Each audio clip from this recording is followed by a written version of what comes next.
Welcome to Your Daily Writing Habit, episode number 307.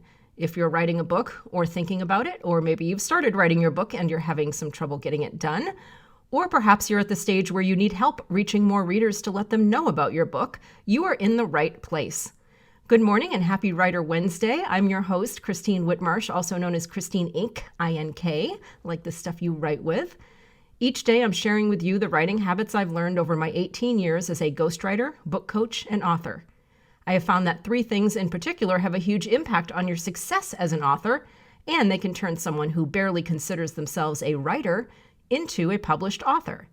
Those three things are writing fundamentals, productivity, and mindset habits. Here's today's quote. "A picture is worth 1,000 words, but a sentence is worth 1,000 pictures." And that is from Michael Patrick. Today, we are going to talk writing fundamentals, as you might have guessed from the quote of the day. And that quote you just heard is actually from my husband, Mike, who's also a writer who's had a few newspaper columns over the years.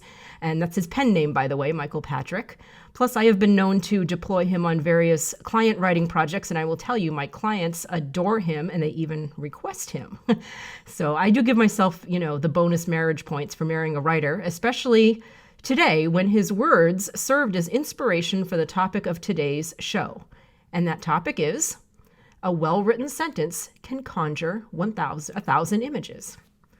And watching him write is actually a great example of this, how meticulous Mike is in crafting each sentence he writes.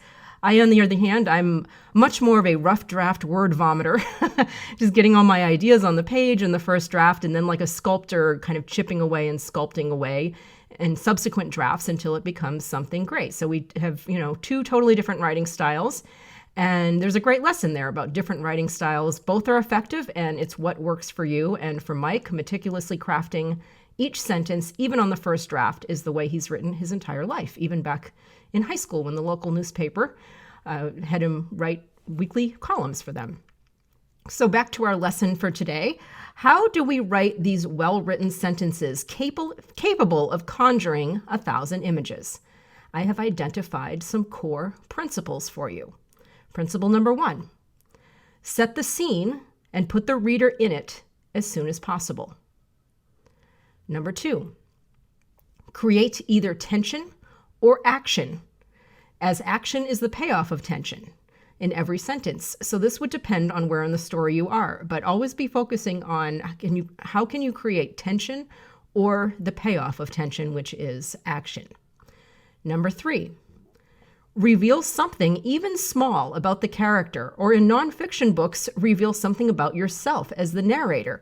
Or also in nonfiction, another alternative here, you might reveal something that you know to be true about your reader, maybe a pain they're experiencing, since nonfiction books typically focus on the reader and their problems. So to recap again, to reveal something in fiction books about your character in every sentence, or in nonfiction books about yourself as the narrator, or something about your reader and their problem that you are seeking to solve. And finally, my fourth core principle of a well-crafted sentence, get the most writing bang for your buck by using deeply descriptive words. And by that, I mean to choose words that say the most in the smallest amount of space. For instance, adding the word very as a modifier to a verb or an adjective has less impact than finding a better word that paints a mental picture of what you're trying to say. If our job is to paint mental pictures, choose each color of paint carefully. So my question to you as an author, what pictures will you paint in your readers' minds? And I would love for you to drop by and chime in on this in my Inc. Authors group on Facebook, and let me know what you think of today's episode. And most importantly, let us know as a community over at Inc. Authors what you're working on this year and how we can support you in your 2020 book writing goals.